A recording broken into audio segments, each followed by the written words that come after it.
மெட்ராஸ் படம் பேர் மெட்ராஸ்காரன், நானும் ஒரு புதுக்கோட்டைக்காரனாக நடிச்சிருக்கேன் இதில்.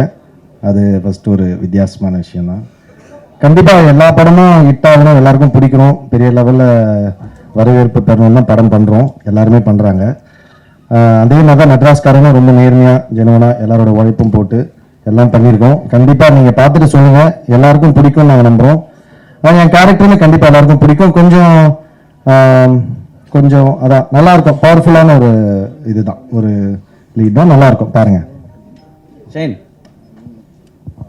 இந்த நீங்கள் சாங் அந்த டான்ஸுக்கெலாம் நல்லா ஃபேமஸ், தமிழ்நாட்டில் எல்லாருமே லைக் பண்ண ஆரம்பிச்சிட்டாங்க. ஸோ மெட்ராஸ்காரன்லேயும் அந்த சாங் பயங்கர பவர்ஃபுல்லாக போயிட்டுருக்கு, மேட் இது. ஆனால் சாம் சிஎஸ் வந்து அந்த ஆர்டிஎக்ஸ் ஒரு சக்ஸஸ் மீட் வச்சிங்கல்ல, அதுக்கு கூட என்னால் உள்ளே போக முடியல அப்படின்னு சொன்னார். அதே போல் இங்கேயும் சாம் சிஎஸை பார்க்கவே முடியல உங்கள் மெட்ராஸ்காரன் படத்துக்கு, என்ன காரணம்? Why is he not here? But he was there, no, for the last event. Teaser launch ku vandaru. Even Pooja padam Pooja ku vandha teaser launch ku. Ipo oru Sri Lanka il irukku சொன்னேன். நிறைய படம் பண்றாங்கல. கலைனா இட்டு கொடுங்க இங்க. அண்ணா இப்போ நீங்க ஸ்டேஜ்ல சொன்னீங்க. ஸ்டேஜ்ல பாத்தியா பண்றாங்களே ஃபர்ஸ்ட் ரோல. ஸ்டேஜ்ல சொன்னீங்க பெரிய படங்கள்லாம் வந்து சின்ன படங்களை வந்து டோட்டலா அழுத்திடுறாங்கன்னு நீங்க. சரி, இப்போ இப்போ வந்து நீங்கள் சொல்கிற விஷயம் வந்து நல்ல புதுசாக இருக்குது.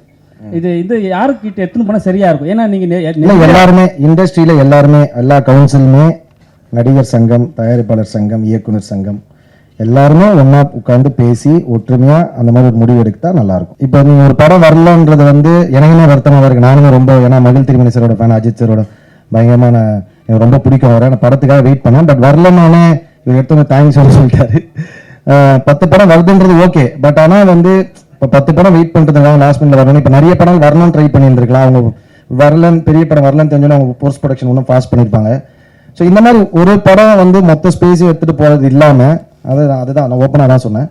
அப்படி இல்லாமல் அது வந்து கொஞ்சம் ஆர்கனைஸ்டாக இருந்தோன்னா ஒரு பெரிய படம், அவங்களுக்கு ஒரு நம்பர் ஆஃப் தியேட்டர்ஸ், அதுக்கப்புறம் அது கூட ஒரு மீடியமான படமோ 2 படமோ, இல்லைன்னா அதுக்கப்புறம் சின்ன படங்கள், புது ஏன்னா இப்போ ரொம்ப பேஷனாக சினிமா ரொம்ப அணுகி வராங்க நிறைய பேர். இப்போ ஜெகதீஷ் ப்ரோ நான் ஏன் சொன்னேன்னா, ஜெகதீஷ் ப்ரோ மாதிரி ஆளுங்க ஜெயிச்சாங்கன்னா தமிழில் இன்னும் நிறைய படங்கள் வரும், நிறைய நியூ ஆர்டிஸ்ட் வருவாங்க, நியூ டைரக்டர்ஸ் வருவாங்க.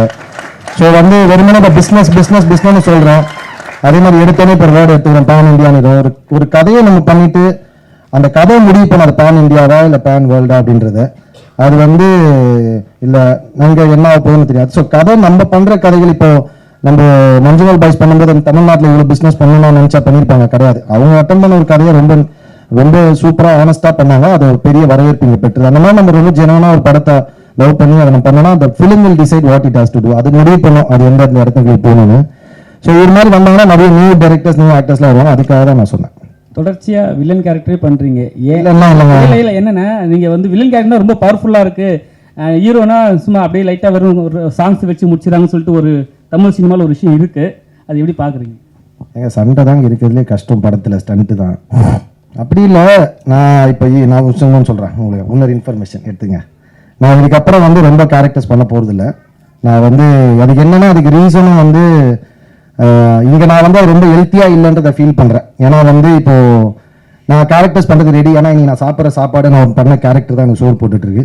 ஸோ அதனால் வந்து அதை நான் மறக்க மாட்டேன். கேரக்டர் ரொம்ப முக்கியமான விஷயம் தான். பட் ஆனால் என்னன்னா, இது வந்து இங்கே இப்போ மலையாளம் எடுத்தீங்கன்னா எக்ஸாம்பிள் நான் சொல்லுவேன், சில ஆக்டர்ஸ் வந்து மல்டி ஸ்டாரர் பண்ணுவாங்க, இங்கேயும் இருக்கு, இல்லைன்னு சொல்ல மாட்டேன், ரொம்ப கம்மியாக இருக்கு.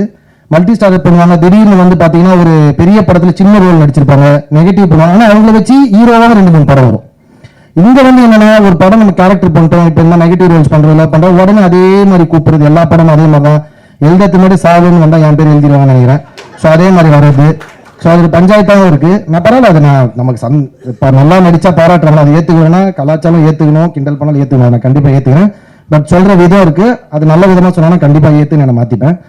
ஸோ வந்து என்னன்னா, ஸோ அதனால அந்த பிரச்சனை இருக்கிறதால என்னன்னா, இப்போ வந்து நம்ம கேரக்டர் பண்ணும்போது இப்போ நார்மலான படம் வச்சுங்க, பெரிய ஹீரோஸ் படம்லாம் வேணாம், அதனால நார்மலாக ஒரு படம் பண்ணுறாங்க, அந்த படம் பண்ணுறாங்க. இப்போ அந்த படத்தில் வந்து யாருனாலும் ஹீரோ நடிக்கலாம். இப்போ ஒரு புது ஹீரோ நடிக்கிறான்னு வச்சுங்களேன், ஒரு நார்மலாக ஒரு ஹீரோ நடிக்கலாம், அதுலேயுமே நம்ம செகண்டரியாக தான் எழுதுறாங்க, செகண்ட் கேட்டகிரிலேயே வச்சிருக்காங்க. ஸோ அது வந்து கொஞ்சம் டிஸ்டர்பிங்காக இருக்குது. I don't feel that is healthy, எனக்கு அது செட் ஆகலை. ஸோ அதனால் நான் வந்து இதுக்கப்புறம் ரொம்ப எக்ஸ்ட்ரீம்லி சூஸியாக, ரொம்ப கரெக்டாக இருந்தால், ரொம்ப சூப்பராக இருந்தால் மட்டும் தான் கேரக்டர்ஸ் பண்ணுவேன்னா லீடாக தான் பண்ணலாம்னு முடிவு எடுத்திருக்கேன். தமிழ் சினிமாவில் படங்கள் வந்து ஜாதி ரீதியாக ஆயிடுச்சு. இப்போ மெட்ராஸ்காரன் அந்த லிஸ்ட்ல இல்லை, பட் ஆனால் உங்களுக்கு தெரியும், அதனால தான் ஸ்பெசிஃபிக்காக உங்ககிட்ட இல்லை. இல்லைங்க, நம்ம அது கிடையாது. நம்ம இன்க்ளூசிவ் பாலிடிக்ஸ் தான் பேசணும். என்னன்னா நம்ம யாரை ஒருத்தரை சரியாக காட்டுறோமோ அது பிரச்சனை இல்லை, யாரையுமே தவறாக காட்டக்கூடாது, அவ்வளோதான், சிம்பிள். ஓகேவா? ஸோ அது வந்து நீங்கள் பெருமையாக பேசுகிற, நான் என்ன சொல்கிறேன், உங்களை பற்றி நம்ம ஒருத்தரை பற்றி பெருமையாக பேசுனா அது அவங்க இஷ்டம், அவங்க விருப்பம், அவங்களோட கல்ச்சராக இருக்கலாம், முறையாக இருக்கலாம், அது பிரச்சனை கிடையாது. பட் அதுக்காக நீங்கள் மற்றவங்களை தப்பாக காட்டக்கூடாது, மற்றவங்களை தாழ்த்தி காட்டக்கூடாது, அதுதான் லாஜிக், அவ்வளோதான், சிம்பிள். பாதகம் செய்பவரை கண்டால் நாம் பயம் கொள்ளலாகாது பாப்பா, மோதி மிதித்து விடு பாப்பா, அவர் முகத்தில் உமிழ்ந்து விடு பாப்பா.